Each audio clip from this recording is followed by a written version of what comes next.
తిరుమలలోని వసంతోత్సవ మండపంలో శ్రీవారి సాలకట్ల వసంతోత్సవాలు సోమవారం వేడుకగా ప్రారంభమయ్యాయి. వసంత ఋతువులో శ్రీ మలయప్ప స్వామివారికి జరిగే ఈ ఉత్సవానికి వసంతోత్సవమని పేరు. ఎండు వేడి నుండి స్వామివారు ఉపశమనం పొందేందుకు జరిపే ఉత్సవం కావడంతో దీన్ని ఉపశమనోత్సవం అని కూడా అంటారు. ఈ ఉత్సవంలో సుగంధాన్ని వెదజల్లే పుష్పాలతో పాటు పలు రకాల మధుర ఫలాలని స్వామివారికి నివేదిస్తారు.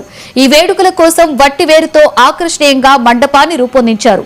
అలాగే వేలాడే కోతులు, ఏనుగులు, సింహాలు, పులులు, నెమళ్లు, పాములు తదితర జంతువులు, పలు రకాల చెట్ల ప్రతిరూపాలతో శేషాచల అడవిని తలపించేలా ఈ మండపాన్ని తీర్చిదిద్దారు.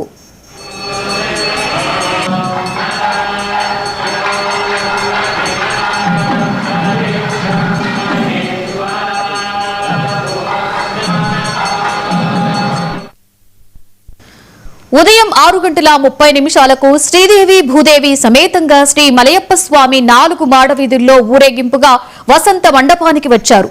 మధ్యాహ్నం 2 గంటల నుండి 4 గంటల వరకు ఉభయ దేవేరుల సమేత మలయప్ప స్వామికి స్నపన తిరుమంజనం శోభాయమానంగా జరిగింది.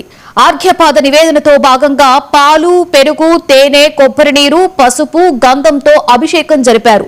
తర్వాత స్వామి అమ్మవార్లు సాయంత్రం అక్కడి నుండి బయలుదేరి ఊరేగింపుగా శ్రీవారి ఆలయానికి చేరుకున్నారు.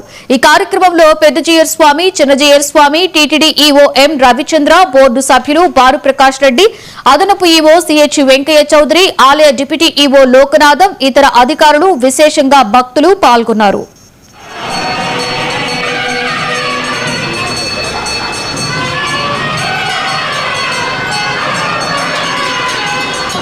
ఈరోజు తిరుమంజనం చేసిన తర్వాత మనకి శాస్త్రోక్తంగా స్వామివారిని మలయప్ప స్వామి, శ్రీదేవి భూదేవి మనకి వసంత మండపంలో చేయటం జరిగింది. దీని యొక్క ముఖ్య ఉద్దేశం ఏంటంటే మనకి ఎండాకాలంలో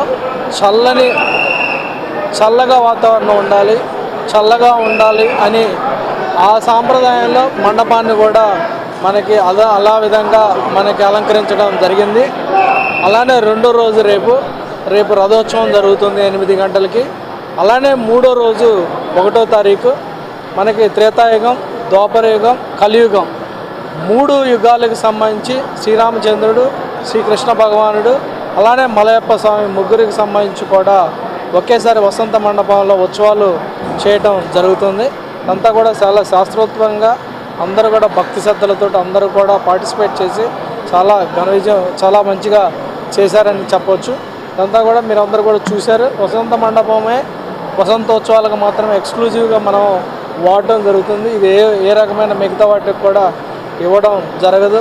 సో అందుకని అందరూ కూడా చాలా మంచిగా నిర్వహించడం జరిగింది. అందరూ కూడా భక్తులతో పాటు అలానే మనకున్న మిగతా వాళ్ళందరూ కూడా పార్టిసిపేట్ చేసి మొదటి రోజు చాలా దిగ్విజయంగా చేశారని సందర్భంగా తెలియజేస్తూ